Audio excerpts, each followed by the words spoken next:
ಈ ಸೋರೆಕಾಯಿ ಅಂದರೆ ಮೂಗು ಮುರಿಯೋರೇ ಜಾಸ್ತಿ. ಯಾರೂ ಅಷ್ಟೊಂದು ಇಷ್ಟಪಟ್ಟು ಈ ಸೋರೆಕಾಯಿನ ತಿನ್ನಲ್ಲ. ಆದರೆ ಈ ಸೋರೆಕಾಯಿ ತಿನ್ನೋದ್ರಿಂದ ಮಕ್ಕಳಲ್ಲಿ ಜಂತುಳ ಆಗೋದು ಕಡಿಮೆ ಆಗುತ್ತೆ ಮತ್ತು ಈ ಮಲಬದ್ಧತೆ ಸಮಸ್ಯೆನೂ ಕಡಿಮೆ ಆಗುತ್ತೆ ಅಂತ ಹೇಳ್ತಾರೆ. ಈ ಸೋರೆಕಾಯಿಯಿಂದ ಒಂದು ನೀರು ದೋಸೆನ ಮಾಡ್ಕೊಂಡು ತಿನ್ಬೋದು.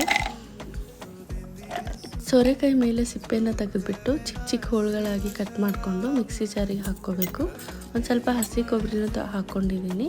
ಮತ್ತು ರಾತ್ರಿಯೆಲ್ಲ ನೆನೆಸಿಟ್ಟಿರುವಂಥ ಅಕ್ಕಿ, ಉಪ್ಪು, ಶುಂಠಿ ಮತ್ತು ಒಂದೆರಡು ಹಸಿ ಮೆಣಸಿನ್ಕಾಯಿ ಹಾಕ್ಕೊಂಡು ಸ್ವಲ್ಪ ನೀರು ಹಾಕ್ಕೊಂಡು ಇದನ್ನು ಸಣ್ಣದಾಗಿ ಮಿಕ್ಸಿಗೆ ಹಾಕ್ಕೊಂಡು ಎಷ್ಟು ನೀರು ಬೇಕೋ ಅಷ್ಟು ಅಡ್ಜಸ್ಟ್ ಮಾಡ್ಕೋಬೇಕು. ನೀರು ದೋಸೆ ಯಾವ ಥರ ಅಡ್ಜಸ್ಟ್ ಮಾಡ್ತೀವಿ ನೀರು ಆ ಥರ. ಈ ಥರ ಹಂಚಿನ ಮೇಲೆ ನೀರು ದೋಸೆ ಥರ ಹಾಕಿಬಿಟ್ಟು ಮೇಲೆ ಎಣ್ಣೆ ಹಾಕಿ ಬೇಯಿಸ್ಕೋಬೇಕು. ಇದು ನೀರು ದೋಸೆಕ್ಕಿಂತ ಸ್ವಲ್ಪ ಟೈಮ್ ಜಾಸ್ತಿ ತಗೊಳುತ್ತೆ ಬೇಯೋಕ್ಕೆ. ಬೆಳಗ್ಗೆ ಬ್ರೇಕ್ಫಾಸ್ಟ್ಗೆ ಈ ಥರ ಹೆಲ್ದಿಯಾಗಿ ಏನಾದರೂ ಮಾಡ್ಕೋಬೇಕಂದ್ರೆ